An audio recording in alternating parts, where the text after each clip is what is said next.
one, we're going to do a neat little lab that I refer to as the Humming Through Physics lab. It's actually a lab on resonance. So we've been talking about waves, and specifically we're going to be dealing with sound waves or longitudinal waves today. And we also talked about wave interference, which is when two waves overlap with each other, they will actually either constructively interfere or destructively interfere. And this happens when you have waves reflected off of things. Some of you may be familiar with these devices. They're known as a boom whacker. So this one actually says that it's a D note. And so when you take a boom whacker and you kind of smack it,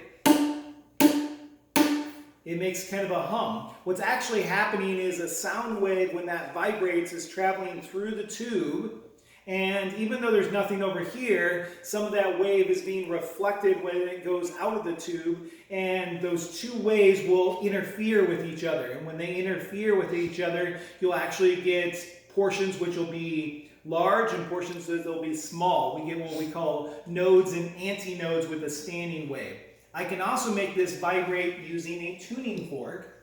This tuning fork says D on it at 288. It means it vibrates at the same frequency as this does. So when I strike this on my shoe, it'll vibrate. And when I hold it next to the tube, you can hear it hum a little bit. So that's what we're going to be dealing with. Now, I'm not actually using the boom whackers, but I am going to be using the tuning forks. Come on over here. I want you to look at these tuning forks right here. So on the tuning forks themselves, you actually have a value. So if you notice, that one says C512, A426.7, G384, and D288. What that means by that is that's actually the frequency that those particular ones are vibrating at. So that should be that many hertz that you actually have.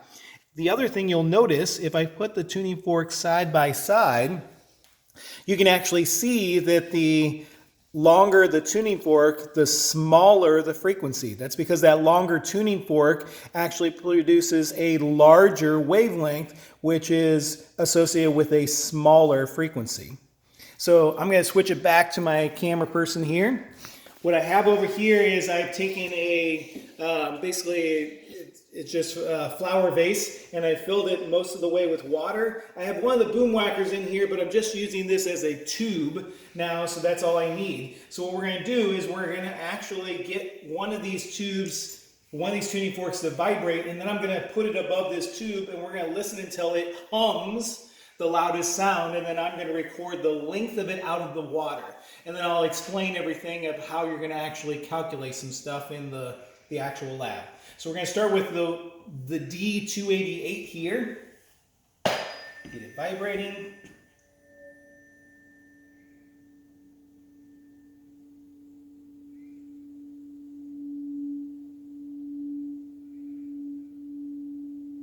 That sounds like that's the loudest. And what I'm going to do is I'm going to measure how far of it is sticking out of the water. So it looks like I have approximately 29 centimeters sticking out of the water. So I'm going to record 29 centimeters next to that. Then I'm going to switch over to my G384, and we're going to do the same thing.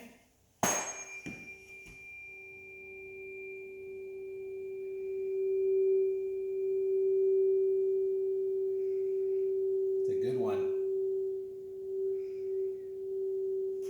You can hear it actually change sound when it's going between the best values there.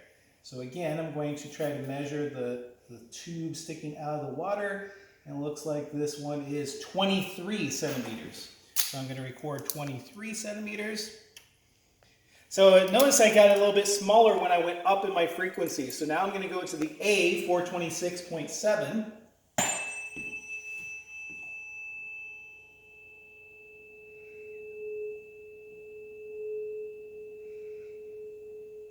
Sounds like that's the loudest. Measure the tube sticking out of the water. It looks like I'm at 20 centimeters. And last but not least, Do you think this is going to be greater than 20 centimeters or smaller than 20 centimeters? Smaller.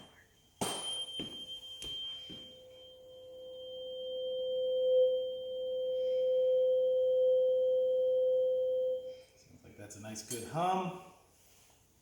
Get our ruler. Yes, I know I have some air here because I'm moving the tube a little bit. And it looks like this is at about 14 centimeters. I was right. So what we're looking at is we're going to actually be looking at how these things change and try to see if we can actually measure the speed of sound, because sound should be the same throughout this room. It should be about 343 meters per second, because that's about the speed of sound. And we're going to use this length of tube, this resonating sound, and our different wavelengths, see if we can try to figure this out. Thank you for joining me for this edition of the Institute Lab for AP Physics 1, the resonance humming through physics.